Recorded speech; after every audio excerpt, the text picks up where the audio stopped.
Hello, everyone. Good afternoon, and thank you for joining us today. My name is Joan Woodward, and I have the honor of leading the Travelers Institute, which is the public policy division and educational arm of Travelers Insurance.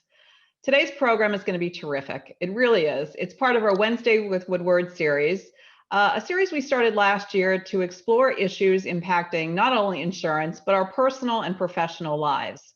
In these really uncertain times. We're really pleased you're here and we want you to stay connected with us. So in addition to this webinar today, we host one almost every Wednesday and we would love to connect with you. So join our mailing list at institute.travelers.com. Connect with me directly on LinkedIn or watch past webinars on travelersinstitute.org. So all of that is in the chat feature for you to take a look at. I'd like to share our disclaimer about today's program quickly, and then let's get started. Today, we'll dive into a really fascinating topic, the future of cities. The pandemic has profound effects on our society, including where and how we live and work, and everyone in this Zoom call today is very well aware of that. As the US economy continues to reopen and recover, we'll take stock of demographic, economic, and societal trends that were changed or accelerated by the pandemic. And we'll also look at the impact on public policy and the priorities the governments in these cities, states, and the nation are grappling with today. It is my honor to introduce our terrific speakers for today. Both are champions for their cities. They're fostering these connections, synergies across government and industry in two of our really most vibrant cities, San Francisco and New York. But there's a lot of lessons learned. So if you're not in San Francisco and New York today, there's a lot of lessons learned of what these cities have done and how they've pivoted to reinvent themselves. So we think there's something in it for everyone. Our first speaker is Kathy Wylde. She's the president and CEO of the nonprofit Partnership for New York City, a leading business organization. Its mission is to work with the government, labor, and civic leaders to build a stronger New York City. She's an internationally known expert in housing, economic development, urban policy, and serves on a number of boards and advisory councils, including the NYC Economic Development Corporation, the Fund for Public Schools, and the Governor's New York City Regional Economic Development Council. Welcome, Kathy. Thank you for being with us today. And then we have Jim Wunderman. He's our next speaker. He's president and CEO of the Bay Area Council, a CEO-led public policy and advocacy organization working to help shape the future of the Bay Area. The council serves as a leading voice for the business and the economy. Jim regularly appears on the list of California's top 100 political movers and shakers, with government and business leaders seeking his counsel daily. He serves as a gubernatorial appointee on numerous boards and commissions, including the Water Emergency Transportation Authority, the Blue Ribbon Transit Recovery Task Force, and the Too Small to Fail Advisory Council. I like that, Jim. Not too big to fail, but too small to fail. Jim also teaches executive leadership at UC Davis Graduate School of Management. So Jim and Kathy, welcome. We're thrilled you're with us today. I also want to thank our partners, the Partnership for New York City, the Bay Area Council, but also the Big I of New York and the Big I of Connecticut, two really fantastic organizations we work with a lot. We're going to kick off with opening presentations, and then I'm going to ask some questions of our guest, and then we want to hear from you, the audience. So submit your questions through the Q&A feature at the bottom of your screen, and you don't have to wait till the speakers are done. You can put your questions in that Q&A function at any time during the conversation. So with that, thank you again for being here. Kathy, let's turn to you first. What is going on in the city today, and what is your outlook for the very bright future? I know that you're an optimist by nature, so give us your thoughts. Well, thank you, Joan. It's great to be with you. And the city today is open for business. And this has been, obviously, the vaccine was transformative in terms of being able to get everybody comfortable again. And not everybody is comfortable, but we are in New York City 50% vaccinated. So we're very happy with that. The current status, New York City was hit early and hard.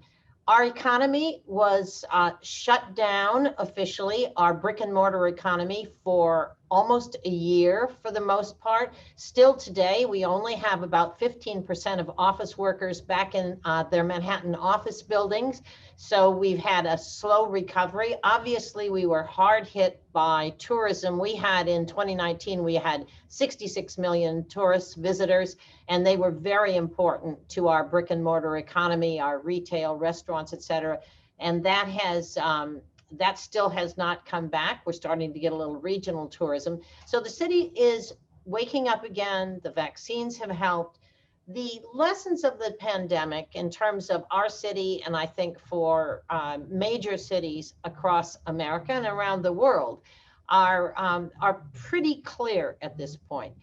The COVID demonstrated to us the disparities in healthcare and the whole issue of the social determinants of health, where 80% of disease ends up, or health problems ends up coming from your housing conditions, your economic conditions, environmental conditions in your neighborhood. So this is a big takeaway in terms of the way we have to think about health in the communities of the city. And there were enormous disparities in the health impact in Black and brown communities. And of course, that was then exacerbated and became quite emotional just a year ago with the killing of George Floyd, and the experience and the outflow of concern from the Black community and from those who recognized that these disparities were causing huge issues in our cities for a large group of people. 60% of the COVID deaths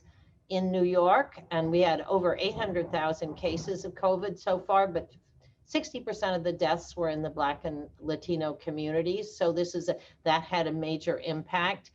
And we also had real recognition of the impact of the digital divide. When education went remote last March, we had 300,000 of our 1.1 million New York City public school students who had no digital devices in their home or access to the internet. And that immediately meant that they were the losers in terms of the educational experience. The small businesses, particularly those minority and immigrant owned very small businesses in neighborhoods across the city, were not necessarily, many of them didn't have websites, were not plugged into the online economy. So their ability to keep revenues flowing and keep working when basically the brick and mortar economy shut down was very, very difficult. And again, that was very hard on certain communities, much harder than others.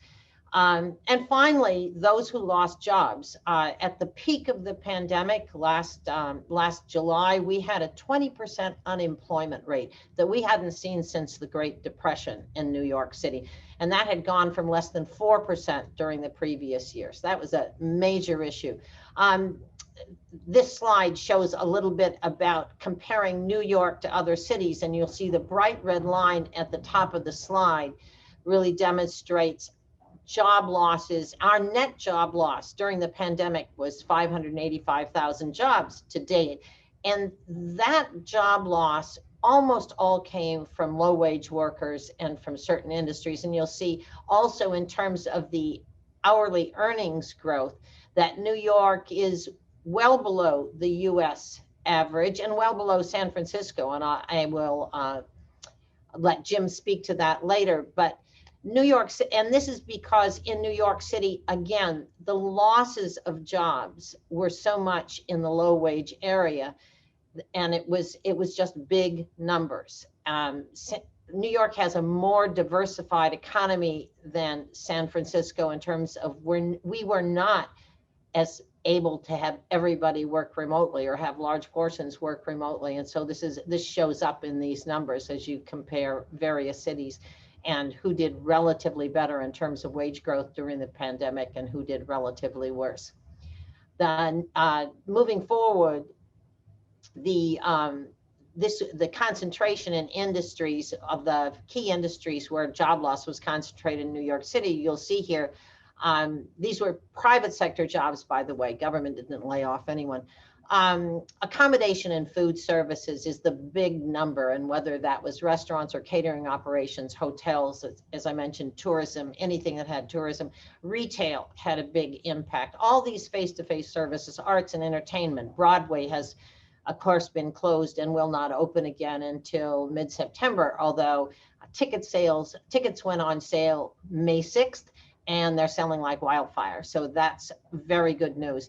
But the impact on those sectors, on the other hand, our overall economy, and those sectors represent 20% of the jobs in New York City, but only 9% of the economy. So what kept us going, and our economic losses over the last year were only from the total economic output was only down about 3.3%. So that actually went pretty well. So these are some of the long-term impacts that we're going to have. And the other big one is competitiveness of how cities are going to continue to compete. Now that we know you can work remotely in cheaper locations where lifestyle may be better, instead of a studio apartment, you might have a home with a yard if you're somewhere else and not having to be within commuting distance of a New York City office. And that's a big question going forward. As I mentioned, only 15% of the workforce are back in the offices today. We've had a large and very successful remote work experience. Our agenda is to try and bring people back to the extent possible. But we know going forward, a lot of people are going to want to continue more flexible work schedules. So that's going to be a push and pull. In in New York City, more than 80% of our workers use mass transit. There's still concern about will crowded mass transit with some homeless problems on it and with some crime problems, will mass transit be safe and healthy? I think until everybody's vaccinated, that's going to be an issue and make it difficult to reopen. So this is going to be a slow process in terms of bringing people back. And we think there are going to be long-term impacts of remote work that will mean that we're going to have to really compete for talent, for keeping them here. We also have relatively high costs, relatively high tax rates, and people have found that if they can work remotely, are they really going to come back and pay what, unfortunately, since April, we have the highest personal income taxes on high earners in the country. And that's going to be a challenge going forward for us. We had already suffered an experience, and I'll ask for the slide on the SALT deduction. We already experienced in 2017 federal tax reform, for the first time in 100 years, we lost state and local tax deductibility. And that meant that was a serious issue, and I raise it here because it was a serious issue for both New York and California and other places other states where big cities are located, New Jersey, Illinois. These states represent 57% of the US economy. So we're very important, these 11 states. We are net donor states to the federal treasury. We send in New York 24 billion more to Washington than we get back. But as a result of the loss of state and local tax deductibility from federal income tax filings, we lost 12 billion a year in New York State of discretionary income. We lost the equivalent of about 104,000 jobs a year that we would have if we can restore state and local tax deductibility. And we lost our competitive position with states that have no income taxes or very low income taxes. So as the federal government today is considering moving forward with a bunch of new policies, many of them are going to be very important and help cities, investment in infrastructure, investment in childcare. But many of them are going to be a challenge to cities, and that is increasing taxes when we already have a big tax load. So let me say that we've got pluses and minuses from the experience of the pandemic in terms of what we've learned, the basis for policy directions going forward. But cities are going to have to change. We're going to have to be more competitive. We're going to have to be more thoughtful about how we deal with the income and racial disparities in our very dense, diverse population. So with that, let me turn it over to Jim Wunderman, who represents the other side of the country. But as you saw in some of the slides, San Francisco and New York also have a lot in common. Jim. Yeah, thank you. Thank you very much, Kathy, and appreciate the opportunity to be here. And thanks, Joan and Travelers for putting this forward. And you know, Kathryn is correct that we're experiencing a lot of the same issues, and much of what you just said is true for San Francisco and true for the Bay Area. San Francisco alone lost 58,000 jobs during the pandemic, about 400,000 and change in the pandemic. We estimate about half of small businesses have actually closed. There's a 20% vacancy rate in the financial district in downtown San Francisco. It's actually higher, but that's the official rate. And about 20 million square feet of vacant space on the market and sublease space, which is a lot. And it may not be as much for New York, but it's a lot. It's a lot for us. So there are a lot of commonalities between what you said, your experiences in New York, and what happened in San Francisco. The pandemic hit us a little bit later, and the state and the local governments kind of rushed in quickly to be able to shut down the economy faster. And so we've been, faster to shut down and slower to reopen. And that's frustrated a lot of businesses, and it's held our economy back. So the recovery of California's economy and the Bay Area's economy relative to the rest of the country has been a lot slower. And I'm actually doing this from Florida. Having traveled here a couple of times, this is a way more open place, and it's proclaiming itself as way open for business compared to California has been much more cautious. So what I've done is prepared some slides that I'll try to run through very, very quickly, and I'll try not to cover so much of what Kathryn covered, but then we can certainly talk about it. So let's just run the slides through. And again, I'm going to try to be pretty quick about this. So Joan mentioned what our mission is, but if you read that, it's a pretty high, mission for a business association that's been around for a little over 75 years to make the Bay Area a better place for everybody and to maintain its sustainability and its competitiveness. And we've taken a lot of hits. We've been the butt of some jokes in national press, and some companies have announced leaving or moving their headquarters and some other things. So I would like to say, despite all the challenges, which are very real, the Bay Area, San Francisco, remain a very, very attractive place on balance, with phenomenal opportunities for people to have a very, very good life and great careers and do great things. And it's still very much, as you'll see, the hub of innovation. These are members of the Bay Area Council. We have about 350 members, and these are obviously a subset, but they're sort of representative of the whole. So although it's not as diverse an economy as New York, because it's a bit tech heavy, it's still a diverse economy overall. And we do have some very, very big companies, the Googles and the Facebooks and Apples and some others which really take up a lot of space. These incredibly successful companies that have made a lot of difference in the world and have created to their size and their scope sort of creates their own controversies these days. We're also very proud to have been the birthplace of biotechnology, and this is a boom area for us, and I think other parts of the country that have biotech. We're seeing a lot of the real estate movement in our area focused around biotechnology and the related life science field. So we feel very bullish on the growth of this particular industry, and coming out of the pandemic, obviously a very important industry. And these are the unicorn companies. So these are the future big companies. They're private today. A lot of them will be public, and at some point in time, some of them will go away.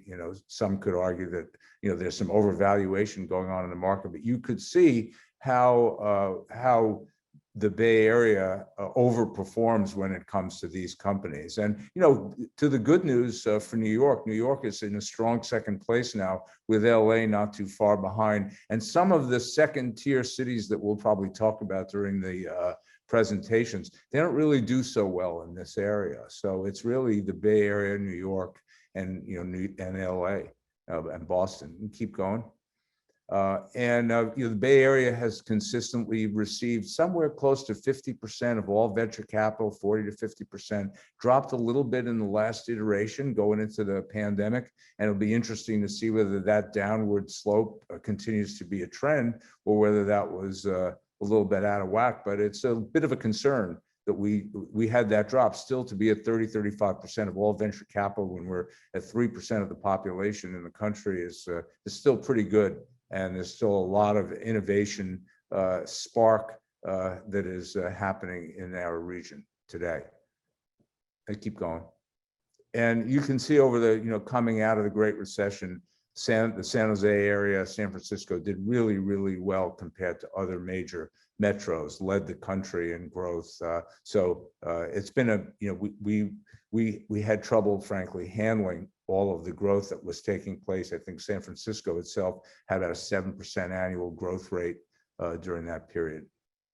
Our Achilles heel are our way out of whack housing prices. So you could see costs about double or so to own a house, buy a house in our region compared to other regions in the country. And it's one of the major, it is the major reason why people have second thoughts, I think, about the Bay Area. And you'll see rents are the same. They've softened a little bit in the pandemic as they have in the other major cities. So we'll see whether they stay softer or they go back up. There's some indication that they're heading back up again, but we'll see. But they're still very, very high, and they keep they keep a lot of folks out who really should be in.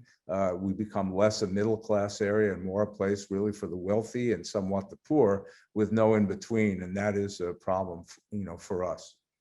And I think for major cities around the world, because this trend, it isn't only about us. And, at the end of the day, what's happened in our region, it's happened in other places, but certainly in California and in the Bay Area, we've got a terrible homelessness crisis, and it's visible everywhere. This problem that used to be sort of focused in San Francisco is in San Francisco, it's in San Jose, it's in Oakland, it's in our suburban communities. It's growing and it's spreading. And we've done some work at the Bay Area Council, and we've been put out another study to address this. But it's a extremely vexing, difficult problem. If you take a look toward the bottom, you can see the cities that have the biggest homeless populations and homeless populations per capita. But take a look at the sort of teal next to San Francisco city and county and how that compares to New York. So in our case, 60% of the homeless population is actually on the street. And that compares to 5% in New York. So 60% unsheltered versus 5%, similar in Washington and Boston. Those are cities and states that have a right to shelter law. And without getting into it, we don't have that. And there is it's terrifically difficult to get people into shelter and into temporary housing. And this is an issue. California, for the first time in its history, recorded history since 1900, actually lost population in 2020. We don't know whether that's a trend, but you can see the trend here is on net domestic migration, the yellow bars below. We've been seeing this. Used to be people used to come to California. I came to California in 1980. I'm a New Yorker who went to California. I guess I liked the songs that said I was supposed to think about that, and I enjoyed coming there, and so did a lot of other people. But that trend is reversed. People in California are on a net basis leaving for other parts of the United States. Now, we haven't been losing population. We've been gaining because of immigration and live births. But in this most recent iteration, we actually lost population on a net basis, and we'll see how that trend continues. And this is where people are going. They're leaving San Francisco, they're leaving New York, at least temporarily, and they're going to these other cities where the cost of living is less, and they may have less amenities and some other niceties that go along. Some of the cities may argue that they have lots of advantages, but they don't have the kind of amenities known for in New York and San Francisco and LA, but they're cheaper. And that at least is the current trend. Whether people come back to New York and San Francisco and the other cities, we'll see. The history of our cities is we've been down before. People have predicted our doom, and we've historically come back, and I believe we will come back again. And as Kathryn mentioned, this remote work is the wild card, because now people can live where they want. A lot of people can live where they want, and they can work where they want. The trend is, now with the vaccinations, people are beginning to head back, and companies are beginning to announce timing for when people are going back to work.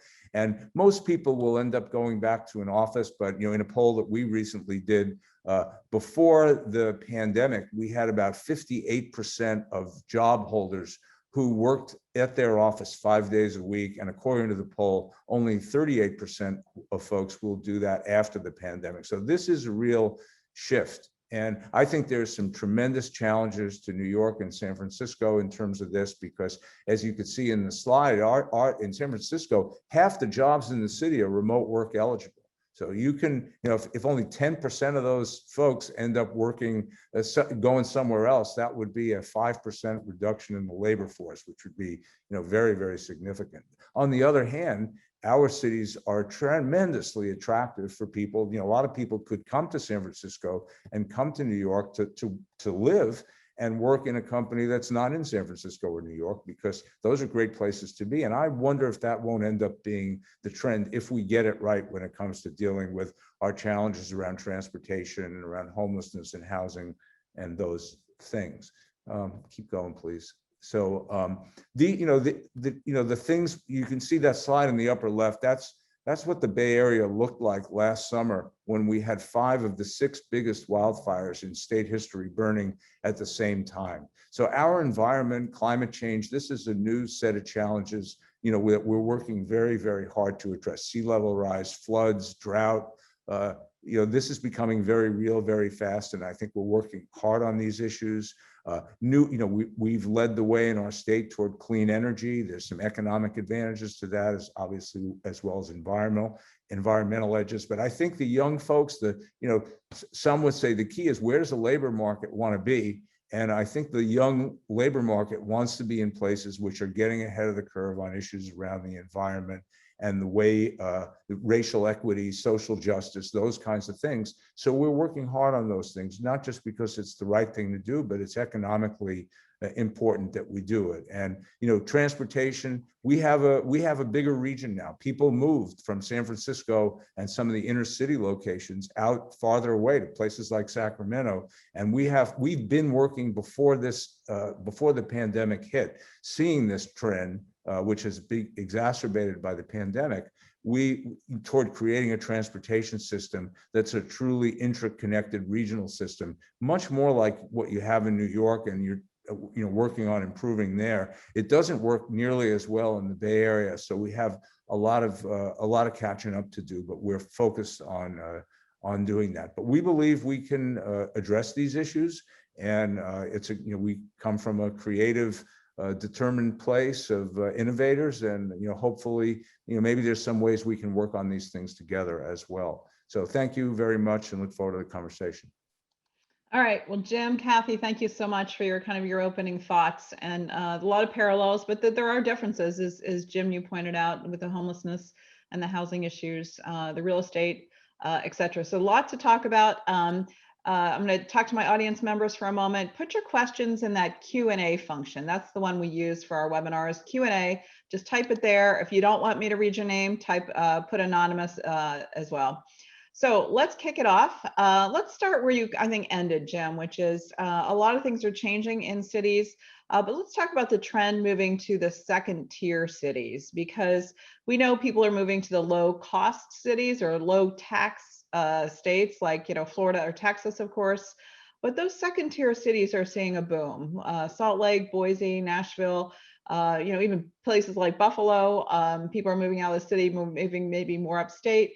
How concerned are you that people are not going to come back? As we just heard Jim say, younger people do want to be in the city. There's a lot more. There's the theaters coming back, as you say, Kathy. So how do you get people to recommit to our city centers? Well, I think, again, this is a matter of recognizing what people are looking for, public safety being the first thing, whether that's health safety or safety from crime. We have had increase in incidents of crime. It's nothing like it was in the 90s, but we've had enough so that people are nervous about being on the subway. So it's those two elements. It's making sure everybody's vaccinated and people feel comfortable on that side. I historically, our population growth in New York has been through foreign immigration. Immigration policies have become tighter and tighter over recent years. There is talk in Washington of reopening immigration policies, lifting the cap on H-1Bs, et cetera. But we haven't seen Washington make any progress on that front for quite a while. So that's a big part of this issue. So I think there's a combination, bringing people back, yes, safe, affordable, healthy city, with Broadway reopening, cultural institutions, et cetera, but opening opening America's doors to immigration and reforming our immigration policy. So it both provides a path to immigration. We have 500,000 undocumented immigrants in New York City. That population suffered most in the COVID. They're the dishwashers in the back of the restaurants and the low-end small business workers. And they didn't get unemployment insurance for the most part. They didn't get that benefit. So a lot of our economic hardship in the city is very concentrated among that group.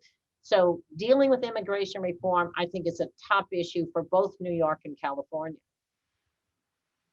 Great, thanks, Kathy. Jim, what are your thoughts about these second-tier cities? I mean, we know the census.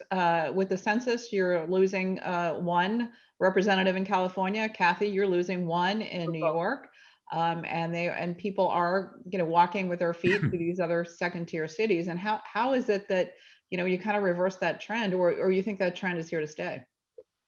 Well, I think the trend is here to stay because the businesses that are spreading to those places are the growing businesses of our time. They're the knowledge industries. And it's not realistic that we're going to be housing all of that. And so as more and more businesses are kind of tech related businesses, they're going to go to look to do some of the work where the talent is, where it doesn't have to come, where it doesn't have to afford the higher cost of housing. And I say for the country, this is overall pretty much a good thing. I like seeing this happen.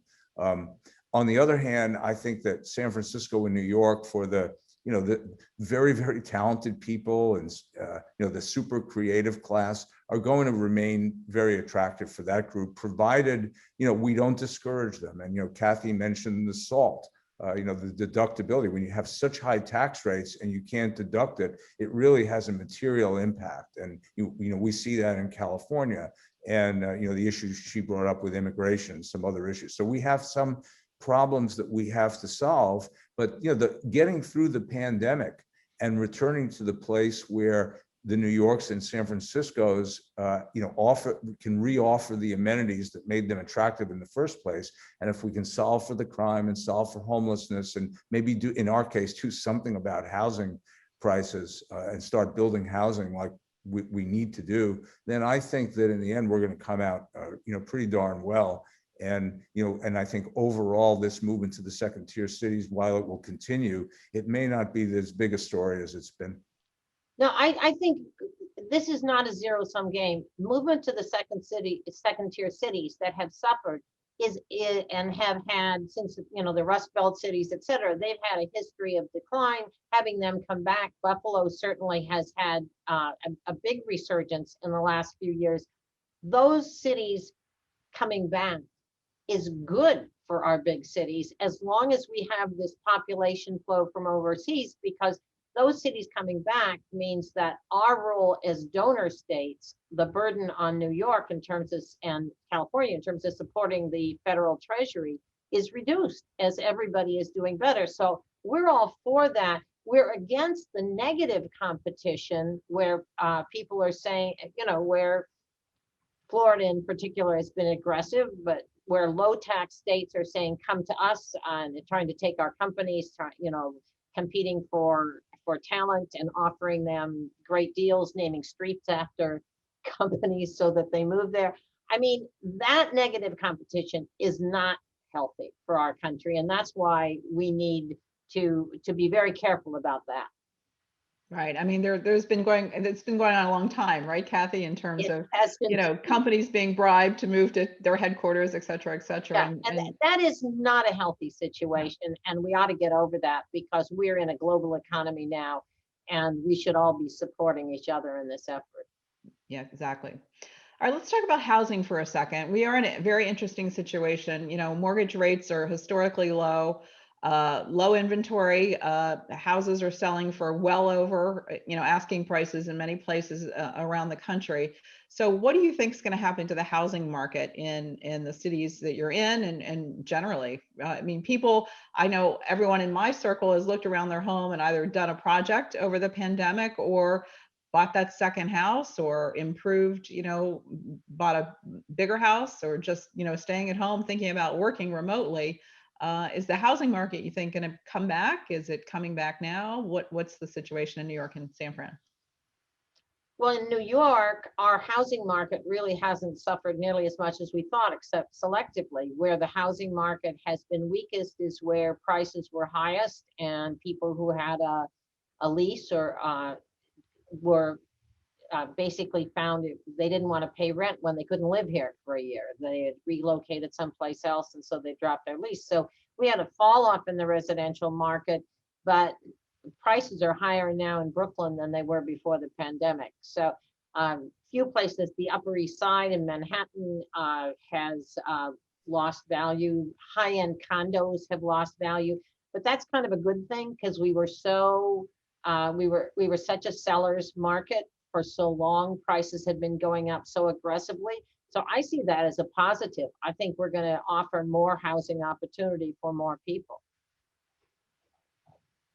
Yeah, I mean, we said we're going to lose population, so you'd think housing prices would have dropped. They've gone up record levels in the last year, especially in the suburban communities. So one of the things that's happened, I think, is a lot of renters took the moment with historically low mortgage rates to become buyers, and it is completely a seller's market out there. We're back to multiple offers and crazy bids and all of that kind of stuff. I think one of the interesting things that's happening in the Bay Area, which is, it's mostly a suburban region at the end of the day, is that there's sort of a rise of the suburbs going on that's interesting. And the suburbs were sort of seen as boring and yesterday's news, and the pandemic pushed people in the suburbs to the suburbs, and I think caused the suburbs to look inward a little bit and come up with some creative ways to function during the pandemic that have made them more interesting places and busier. And I think we're starting to see some movement toward redeveloping some of the old, shopping centers and the things that have fallen out of favor. So I think this could be a time when we see some rethinking of, our entire regions that could also be very, very good. At the end, I think people want to live in cities, and they're going to go back to the city. That's true. The suburban popularity is true in New York too. Of the households we've lost, and the Postal Service says we've lost 336,000 households net from New York City, and some of them coming back, but whatever. But people have moved to within 100 miles to 500 miles. I mean, they haven't moved far away, and so that dynamic, I think, is going to result in rethinking our public transportation systems. That New York City has the longest commute in the country, 60 minutes each way. People are one of the reasons we're going to be seeing office complexes grow again in the suburbs, or at least WeWork offices or spots to work. So people don't want to work from home, but they want an office closer to home. And that's probably going to happen. But again, our economies have regionalized over the last decades, and that's not a bad thing. Okay, let's move on to talk about the federal proposal, the infrastructure bill that President Biden has put out there. And there's a lot of different ingredients of the infrastructure bill. Normally you think of kind of roads and bridges, electrical grids, highways.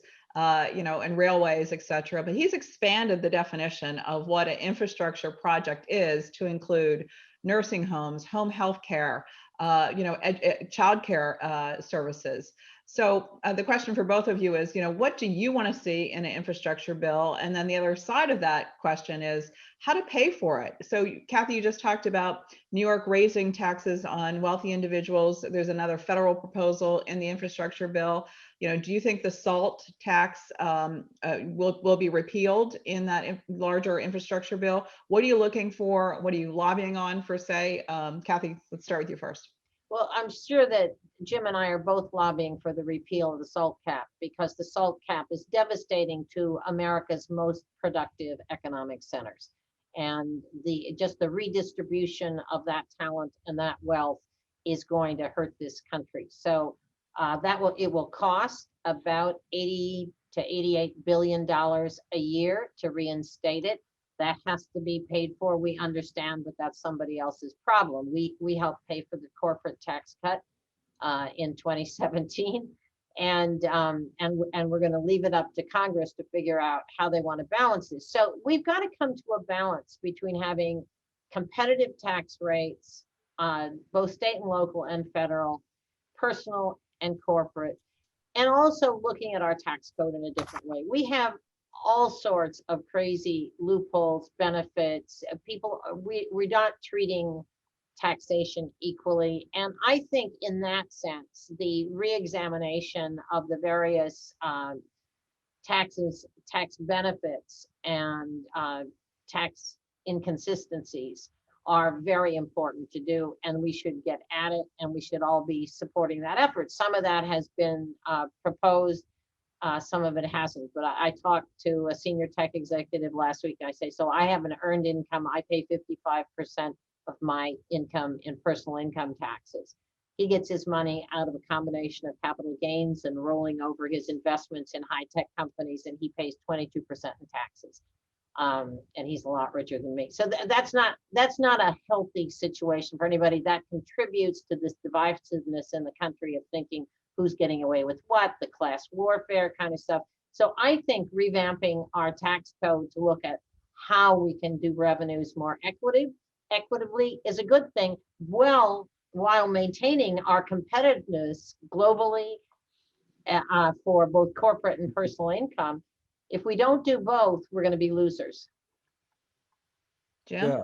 I certainly agree. That's tough. It's really tough restructuring taxation, and we need to do it both at the federal level and certainly here in California. We've got a pretty crazy system going right now that needs to be addressed with way too much focus on the personal income tax, which is about 3/4 of our state's general fund, coming from that 13.3% high rate, which I don't know whether to congratulate Kathy or offer my condolences on New York now taking. I had a chart that showed California is the highest in the country. I couldn't use that chart anymore. We're 14.7 in New York City because we have both a city and a state. You got both. So it's but we've been waiting a long time for the federal government to get back in the game of infrastructure in the country. And I would include housing along with that. And so, we really need the federal government to be a major partner in our infrastructure. I'd add water and related to that. And, you mentioned childcare, which probably isn't part of infrastructure, but the human investment that President Biden has talked about. And I'm just so, you mentioned I'm on the Too Small to Fail advisory board. This is about investing in young children, something we haven't done in the country, which is incredibly important. And from a social equity standpoint, we've got to get to kids at a very, very young age and create an equitable situation so that even when they enter kindergarten, they're ready to go to school and succeed. And if we do that, I think it's going to pay huge dividends for the future of our country. So very, very glad to see it. We'll lobby for it. As Kathy said, these things have to get paid for. Just leaving a debt behind, isn't the solution. So, one way or another, we're going to have to pay up for this, but I'm excited about it. The reason taxes are so high in our states and cities that are highly urbanized, dense economic centers is because the federal government hasn't kept up with the expectations in the country in a number of ways, whether it's on minimum wage, where our minimum wage in California, we are at $15 an hour, and we're waiting for the rest of the country to catch up, or whether it's on investment in transit, where we have had to invest in transit locally, where we haven't, and put on new taxes. We passed the country's first congestion pricing zone to pay for our mass transit because the federal government wasn't paying for it. So that infrastructure expenditure and investment in broadband is what they're including in the resiliency we're going to need for climate change. It's very important, top priority, absolutely. Terrific. Okay, we are going to take audience questions now. We have a whole bunch coming in, so kind of rapid fire here. A number of audience members, and including Lonnie Burks, asked the question, how are cities addressing vacancy rates in commercial buildings and corporate real estate? And how are you thinking about potentially some of these, high rises, going into foreclosure in your cities? Kathy, go first. Not a big problem here in terms of the office buildings. The problem is at the retail ground floor commercial spaces where we've got vacancies because of this rapid accelerated shift to e-commerce from the brick and mortar retail economy to the making space for deliveries economy. So that is logistics, and the delivery space and all that is more of a problem for us, accommodating all the trucks and moving to cargo bikes, whatever. That's more of an issue than having empty buildings. We're pretty sure that our commercial real estate will stabilize. They've had some losses, they've had some devaluation, but that's after 2 decades of nothing but up. So this is a stabilization that I think is going to take place and not be a problem. All right. Yeah, for us, it's San Francisco proper is where the problem is, and a lot was built and a lot was under construction when the pandemic hit. And as I mentioned earlier, we've got 20 million feet of vacant space, which is a lot in San Francisco. And there is a lot of consternation over this. And at the same time, we're not seeing a huge drop in commercial rents. Not a huge amount of deals getting done, but the ones that are happening at around $70 a foot, where they were getting toward $90 a foot before the pandemic. So it's certainly a drop, but it isn't the bottom falling out at this point. So I think there's some confidence in the commercial real estate sector and in the business environment that things will come back. There could be some conversions to housing that probably wouldn't be a bad thing, but that may only cover certain types of buildings that where that can happen. But it would make sense in building a downtown community that's more of a 24/7 kind of community, because people they want to live this life. And if we can create that kind of place in San Francisco, I think it would be, we've been on that trend. I think we could do more. So, we'll see if that happens. But there is worry about it. And we have a number, of course, members in the commercial space, and they're in a bit of a tizzy about it. But I think overall, there's confidence that people are going to start getting back, and there'll be competition for space again, and new uses. It'll be fine. Some of these unicorns will pop up. We're already seeing a couple of companies Airbnb put space up, Uber put space up, and some company you never heard of all of a sudden wants to lease 150,000 or 300,000 feet. And this has been the trend for a while. Okay, great. I'm going to move on to Joanne Murray. My friend Joanne in New York is asking a question about, can bicycles and public transportation really replace cars with people's strong desires to travel always in cars? I mean, your bicycle, there's some new, I think, pathways in New York and San Francisco, right? We've got a proposal being taken very seriously to turn 25% of our streets into alternative vehicle uses for bikes, for buses, and for restaurants to be able to expand in their operations in the streets. And one of the recovery recipes for our restaurants and small business is the free sidewalk and street space, where after they have 100% occupancy inside, they'll be able to add tables outside that are rent free if they're operating in the streets. And that's a key to how they're going to pay that back rent that they didn't pay for the last 14 months or whatever. So these have become much more complicated issues, I would say. And we're looking at we really are going to have to think about how to redesign our streets and get people back on transit. But City Bike, our bike sharing program, has reached an all-time high in recent weeks in terms of utilization of bicycles. And, we're liable to look more like Paris when this is over. Yeah. We've seen a lot of, in San Francisco especially, but in other cities, we've seen a lot of conversion of existing road infrastructure for bikes and bridges to bikes and bike lanes, and spend some money on this. And you see, bikes, it's a big deal. And the return to mass transit is a more critical issue at this point, where our BART system is at about 16%. I'm the chair of the region's ferry system. We're at about 12% ridership. We have all taken actions to make bikes more accommodated, better accommodated on our transit system. So I think when all of this shakes out and people start coming back in earnest, we'll just see a lot more bikes and a lot more accommodation of this. But historically, we haven't seen the mode shift away from the single occupant vehicle to the level that we should. And in this next iteration, for us, I think it's really up to improving our mass transit system. And we're working really hard on this. You mentioned I'm on this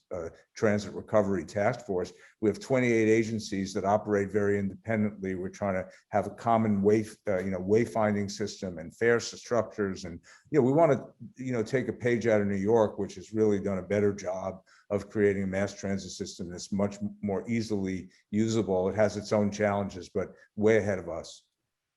Okay, another question coming in from Corey Manders here. How do you see the implementation of smart technologies such as self-driving cars, high-speed automated transit, video identification systems impacting the future of our cities? Do you see self-driving cars in downtown areas, or is this really just so far out you can't even think about this?